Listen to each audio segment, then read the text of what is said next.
Chancellor, thank you so much for doing this. You've come over to Bloomberg headquarters straight from the Treasury on a busy day. I came straight from the chamber. From the chamber, yes. Of course, yes.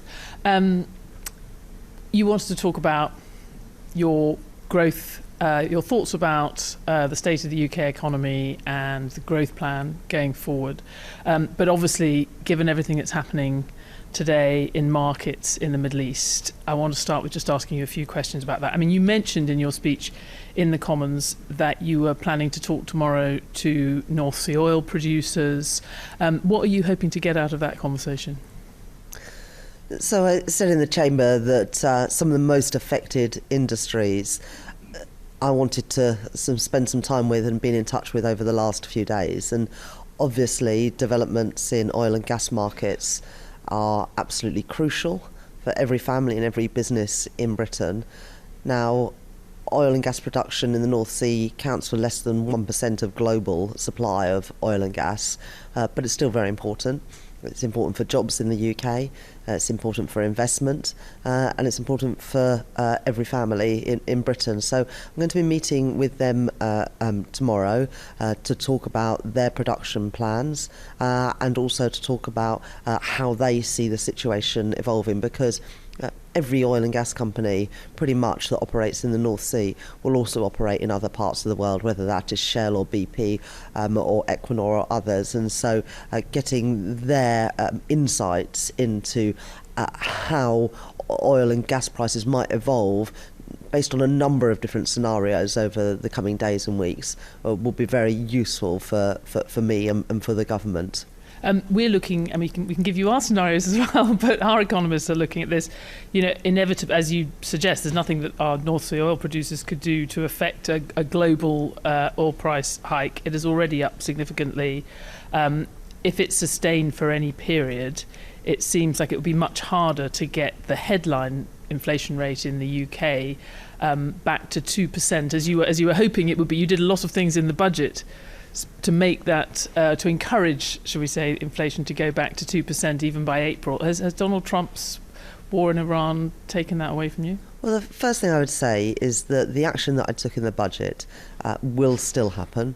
So the freeze in prescription charges, the freeze in rail fares, and also the £150 off of energy bills that I announced in the budget will take effect next month. And so families paying their gas and electricity bills do not need to worry about the next 3 months. That price cap is set, and they will get the benefit of those policies I announced in the budget. But of course, we have to see how things evolve in terms of where oil and gas prices going forward. But what the Office of Budget Responsibility confirmed today, and what the Bank of England said when they published their most recent outlook for inflation in February, was that the measures that we have taken as a government are helping bring inflation back down to target much sooner than they anticipated. I think in the OBR numbers today, inflation is likely to meet target 6 months earlier than they previously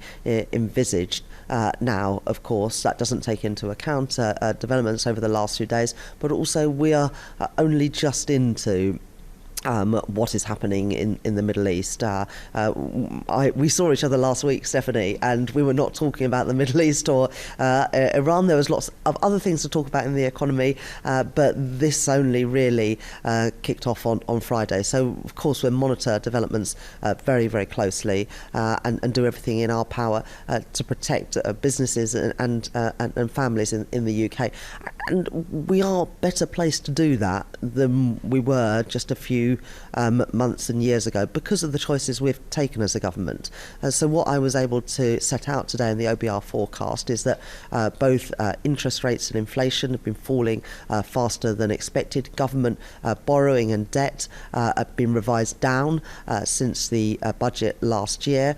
G7 borrowing is not coming down at the same rate that it is in the UK. Our public sector net borrowing forecast to be just 4.3% this year. It's the lowest in 6 years, and the first time in 22 years that our borrowing has been lower than the G7 average. So welcome developments which put us in a stronger position to be able to withstand the shocks, including the shock that we are likely to be responding to in the weeks and months ahead, than we would have been without the action that we've taken as a government to secure and stabilise the public finances. But it is vulnerable. I mean, even that fall in borrowing is driven in large part actually by lower than expected spending, which is actually in turn lower spending on gilt interest, which is a result of lower inflation. So that lower path for inflation that we were counting on, even markets were assuming for this year, that was also going to potentially pave the way for another rate cut. You mentioned in your speech how proud you were that you've been part of the government. The Bank of England had been able to have 6 rate cuts since Labour came to power. There's 3 things that are going on to put our public finances in a better position. First of all, tax revenues have come in stronger than anticipated, and we saw that particularly in the January borrowing numbers.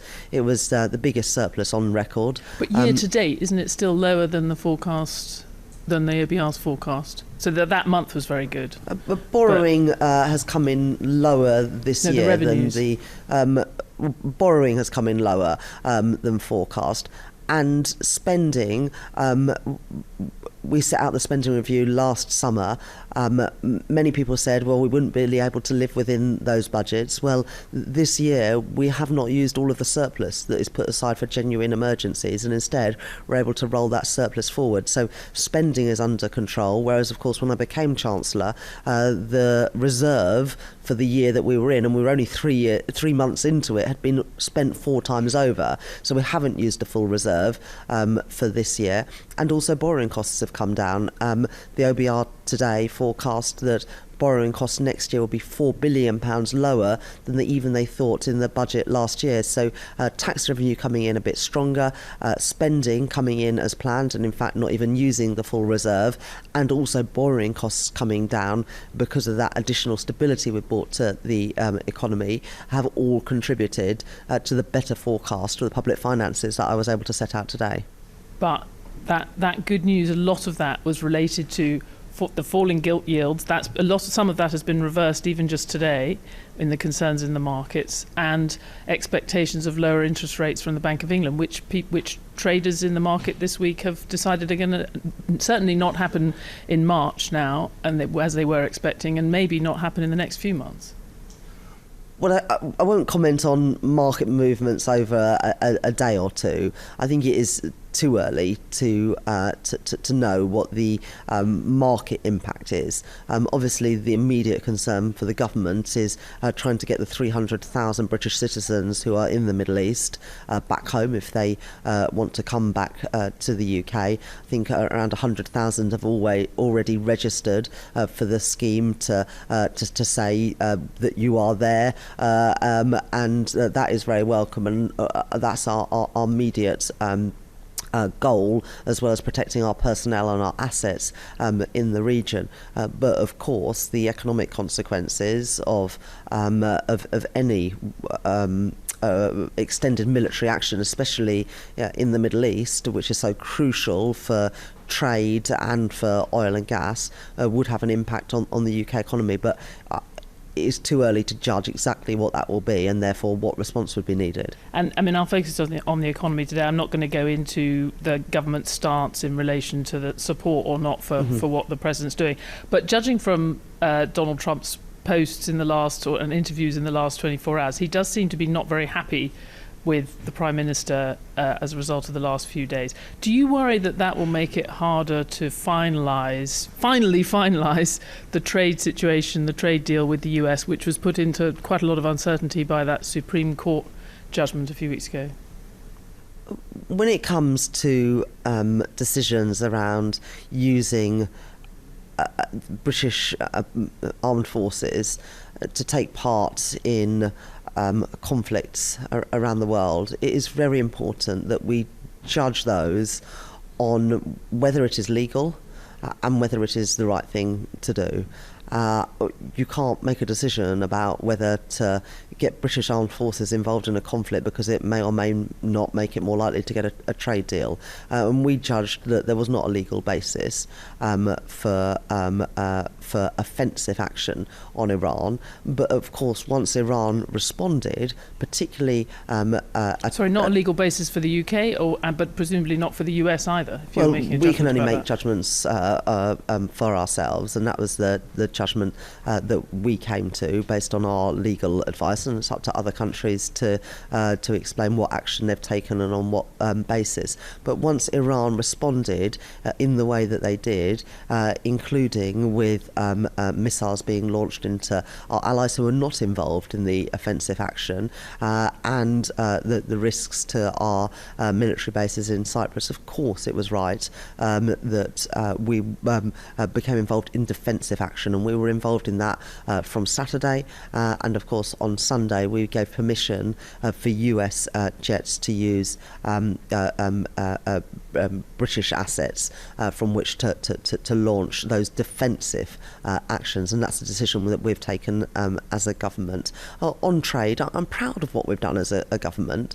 We've secured a trade deal with India, I think probably the best trade deal that any country in the world has secured with India, and we hope to be able to bring that into effect in the next couple of months. But in addition, improving our trade relations with our nearest neighbours and trading partners in the European Union. And I'm going to say more about our relations with the European Union in a speech I'm going to give in a couple of weeks' time, because I think that is one of the big bets that we can take as a country to change our trajectory for productivity and growth. We've already rejoining the Erasmus scheme to allow young people to be able to study in the European Union countries, and for young people in those countries to be able to study in the UK.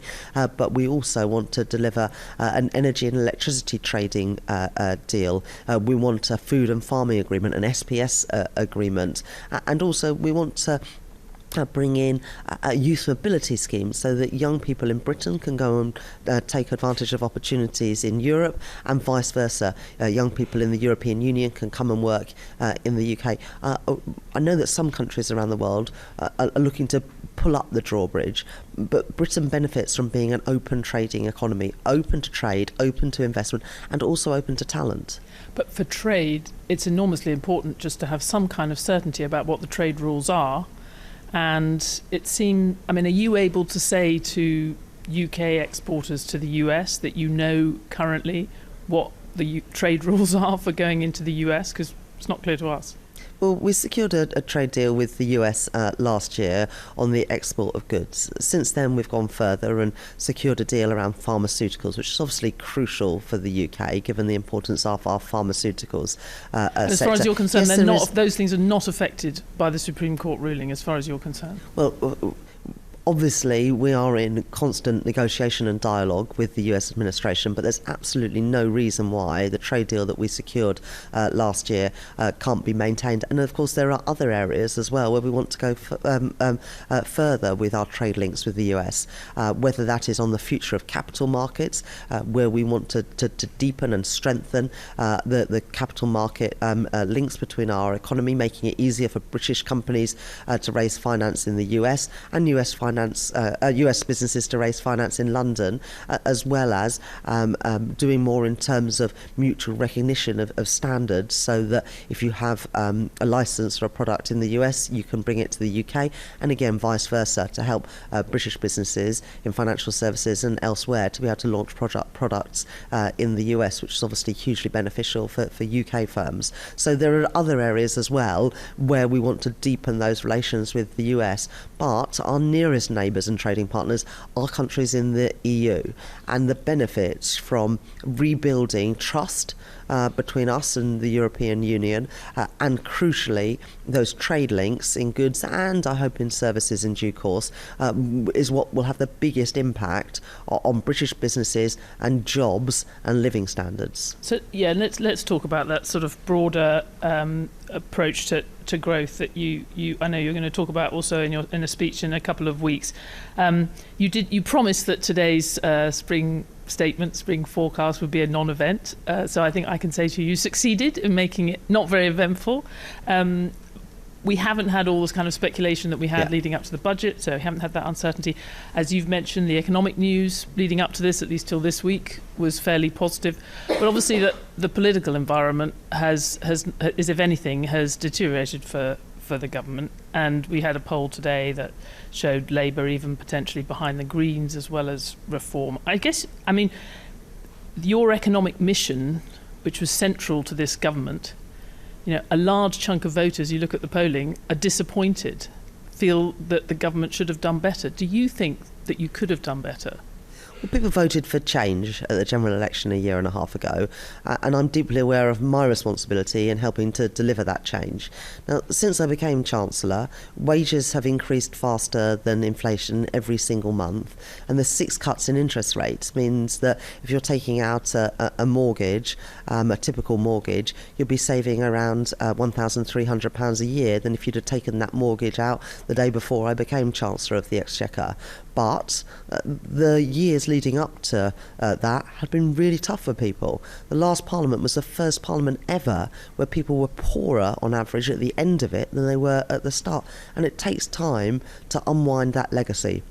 We've made progress, but is there more to do? Absolutely there is, which is why I'm so focused on bringing down inflation and interest rates and returning that stability to the economy. But the other thing that makes people's lives better is having public services that function properly. Being able to get a hospital appointment or a doctor's appointment when you need it, ensuring your kid gets into the school they want to go to and has good qualified teachers, buses and trains that run frequently and are affordable. All of those things that, we're starting to make a difference, but there is more to do, and that by the end of this Parliament, I think that the next election, what people are going to ask is, are me and my family better off? And I'm determined that the answer to that question is yes, by ensuring that people have more money in their pockets to spend on the things that they want to spend it on, not just the essentials, the mortgage, the bills, the weekly food shop, but more money to spend on the things that they actually want to do that give them pleasure in their lives. And I'm determined that people have more of that, but the first thing you need to do to achieve that is to bring stability back to the economy. And what the OBR forecasts show today is that we have made great strides forward in returning that stability to the economy, which should pay dividends in terms of having money to spend on the priorities of working people and to make working people better off. Now, there was quite a lot in the forecast. I mean, there is a slightly lower growth forecast for this year. And that's due to lower net migration, which the government has obviously taken a lot of measures on. But the OBR expects that fall in net migration, the increase in the labour force and people coming in, to be permanent, but that sort of 0.5% of GDP loss and GDP growth will be made up for in productivity. We'll actually get more out of the people we have working in this country. So is that the new sort of UK growth model, that we don't allow, we're not really welcoming people in the same way, but we hope employers get more out of British workers? So we want to make sure that the best talent in the world comes to Britain, and that's why we've extended our global talent visas, and they're available for high net worth individuals, entrepreneurs, and also academics in key subjects, particularly where they bring research teams with them to the UK. And those new global talent visas are proving very popular, and that is about us being able to have greater say about who comes into this country. And we have tightened up the rules around dependents, around students, around low-skilled workers. And that is the right thing to do, and we want to make sure that people who are already here have got the skills to fill the vacancies that exist in the economy. But as I said before, I want Britain to be seen as a country that is welcome to investment, trade and talent, and that's what those global talent visas do. Now, the OBR have revised down their forecasts for net migration, so it's something like 200,000 net migration a year. That is obviously way down on the nearly 1 million number we had a couple of years ago.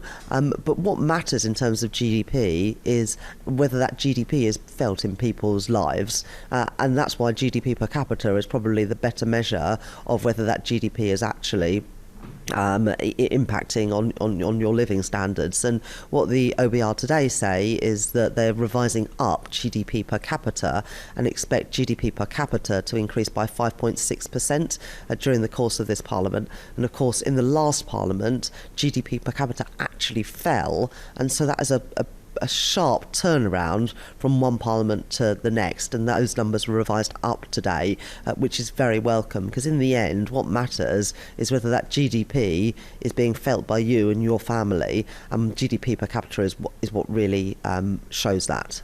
That's very striking in the numbers. I mean, if we end up, the path we're on now, we could have negative net migration by the end of the year. I'm quite interested in whether that's going to be a sort of cause for celebration inside the Treasury, given the pressure on the government to reduce those numbers, or concern about how that was achieved. The things that were easiest to control. Students, for example. I spoke to someone at a major university last night that has been benefiting from some of the measures you just talked about, attracting foreign academics, academics from the US, but at the same time they're losing foreign students who are find it less attractive, the regime here, and are even sort of worried about the environment for foreign students. So can you see, if you're undermining the business model for universities, then it doesn't matter so much that they're able to attract all these great academics. I think we've done a lot to support universities since we came into office. We've increased R&D funding, and obviously a lot of that budget goes to universities to invest in basic research. And we are reintroducing maintenance grants for the poorest students to encourage them to take that leap and go to university. But we've got to get the balance right. It has been the case that on some courses at some colleges and universities, many people at the end of their course are applying for asylum in Britain, and that is not what student visas were ever meant for. And so we have got to be tightening up when there is abuse, but at the same time that gives us greater freedom to introduce those high talent visas because we're freeing up space to enable us to offer more of those. And I think that's what is most valuable to us as a country, to attract that wealth creating talent to the UK, and that is our ambition. At the same time, we've got to do more to make sure that young people in particular who are already in this country have got the skills and the confidence to succeed in the jobs market. We're running out of time, but do you worry some of our most successful sectors that we would encourage people to go into are in professional services that are potentially going to be the most transformed by AI? So do you worry that some of our most successful companies and sectors has got this massive missile headed in its direction called AI? But the industries where we are successful, like professional business services, financial services, creative industries, and AI and tech and life sciences, of course, there are risks of disruption and some jobs going, but there's also massive opportunity if we seize them to get the innovation and get the research here in Britain and then build those new businesses in Britain. I am an optimist when it comes to innovation and AI. Every other wave of transformation and in industrial change has resulted in there being more jobs and better paid jobs. There's no reason why this revolution can't be the same, but we've got to make sure that people in this country have got the skills to be able to do those jobs. We're well placed. We have got some of the best universities in the world. We've got some of the best entrepreneurs in the world, and we've got a government that is backing that, for example, through R&D funding.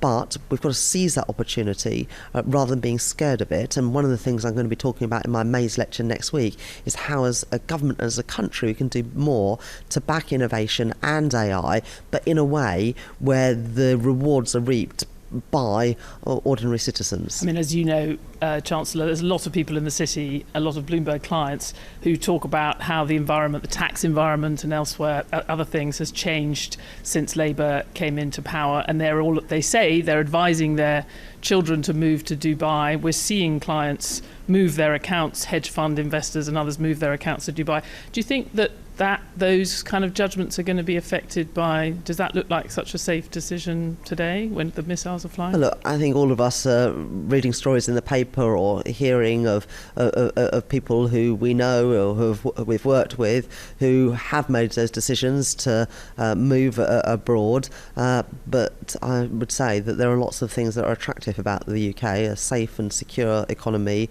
with strong defences, and that is one of the many things that is attractive about being in the UK.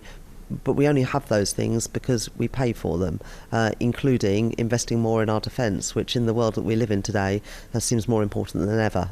Well, another time I'll ask you how you're going to get that 3% of GDP, but I suspect I'm getting ushered out. So thank you very much, Chancellor, for joining us. Thank you, Stephanie.